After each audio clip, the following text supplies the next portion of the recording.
قیمتی لمحے۔ آج کا ہمارا سوال ہے کہ اگر کسی کے گھر پہ موت ہو جائے کسی کی، تو اس انسان کو کیا کیا کرنا چاہیے اور کیسے کیسے کرنا چاہیے، یعنی میت کے مسائل۔ آئیے ہم جانتے ہیں شیخ محترم سے۔ بسم اللہ الرحمن الرحیم وبہ نستعین والصلاۃ والسلام علی رسولہ الامین وعلی آلہ وصحبہ اجمعین وبعد۔ دیکھیے، موت ایک اٹل حقیقت ہے۔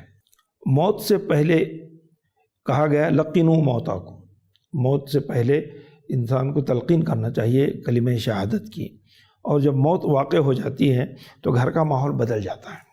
موت سے پہلے گھر کا ماحول الگ رہتا ہے اور موت کے بعد گھر کا ماحول بدل جاتا ہے۔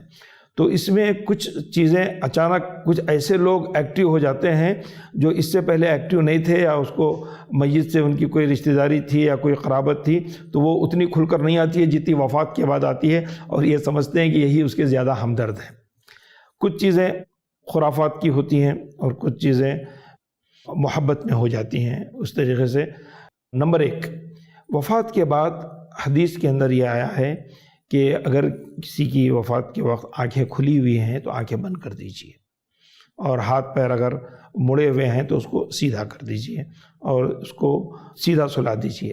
ایک بدعت یہ ہے، ایک ضعیف حدیث یا موضوع حدیث ذکر کر کے کہتے ہیں کہ میت کے پیر قبلے کی طرف کر دیے جائیں اور قبلے کی طرف پیر کر کے اس کو سلایا جائے۔ یہ غلط ہے، ایسی کوئی روایت نہیں ہے، اور نہ رسول کریم صلی اللہ علیہ وسلم کے جسد مبارک کو، جسد خاکی کو اس طرح رکھا گیا ہے، ایسا نہیں ہے۔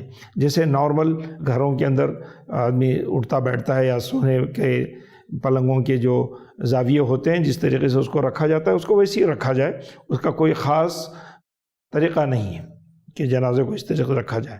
ہاں، زیادہ سے زیادہ یہ کر سکتے ہیں کہ آپ چہرہ سیدھا رکھنے کے بجائے قبلہ رخ کر سکتے ہیں، قبر کے اندر تو یہ ہے، لیکن اگر کوئی اس طریقے سے رکھ کر سکتے ہیں۔ ہاں، جہاں تک یہ ہے کہ جنازے کے پہلا مرحلہ یہ ہے کہ جنازے کے وہ جو کپڑے ہیں اس کو بدل دیے جائیں۔ اس کی وجہ یہ ہے کہ روح قبض ہوتے وقت انسان بڑی تکلیف میں ہوتا ہے، تکلیفیں الگ الگ قسم کی ہوتی ہیں، تو اس میں نجاست خارج ہونے کا امکان رہتا ہے۔ تو سب سے پہلے اس کپڑوں کی صفائی کر دیں، کپڑے چینج کر دیں، اور اس میں یہ خیال رکھیں کہ مرنے کے بعد انسان کے اعضاء کو غیر ضروری حرکت نہ دیا جائے، اتنی زیادہ کہ اس کی وجہ سے اس کو تکلیف ہوتی ہے کہ کیسا بھی مر گیا ہو تو اس کو ہاتھ پیر جیسے چاہے موڑ دیں، جیسے چاہے کریں نہیں۔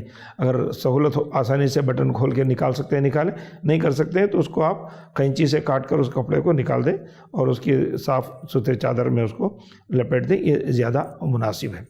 تیسری بات، عورتیں کا اگر جنازہ ہو تو اس کو پردے کا لحاظ رکھا جائے، اس کو کھلے عام نہ رکھا جائے، اور خواتین اس کی نگرانی کریں، خواتین ہی ان کی وہ ساری ذمہ داری نبھائیں۔ چوتھی بات، جس کمرے میں جنازے کو رکھا جاتا ہے وہاں شور و شغب نہ ہو، وہاں رونا دھونا چیخ پکار ویسے بھی ممنوع ہے اسلام کے اندر، نوحہ خوانی یا کسی قسم کی آواز نہیں ہے۔ اگر غم کے لحاظ سے آنکھوں آنسو آتے ہیں یا کوئی سسکی نکلتی ہے تو الگ مسئلہ ہے، لیکن اس کا ایک ماحول بنانا، کسی قریبی رشتہ دار کو دیکھ کر ایک دم جذبات آئیں اور پھر اس کے بعد چیخ کر یاد کریں، اور خاص طور پر میت کی کچھ باتیں یاد کر کر کہ اس کا ذکر کر کر کے رونا، یہ غلط ہے، اسلام میں جائز نہیں ہے، خاص طور پر حین حیات، اس وقت جب کہ میت وہاں پر موجود ہو۔ اور سب سے اہم بات یہ ہے کہ تدفین میں جلدی کرنی چاہیے، تدفین میں جلدی کرنی چاہیے کہ جتنی جلدی ہو سکے اس کی تدفین کا اہتمام کیا جائے، زمین مناسب جگہ پر دیکھی جائے۔ اگر پہلے سے کسی جگہ زمین کے اندر کوئی قبر ہے اس کے اندر بھی آپ دفن کر سکتے ہیں، اگر اس کے اندر کے کچھ اعضاء ہڈیاں وغیرہ نکلیں تو اس کو آپ سائڈ میں رکھ کر اسی قبر میں اس کو دفن کر سکتے ہیں۔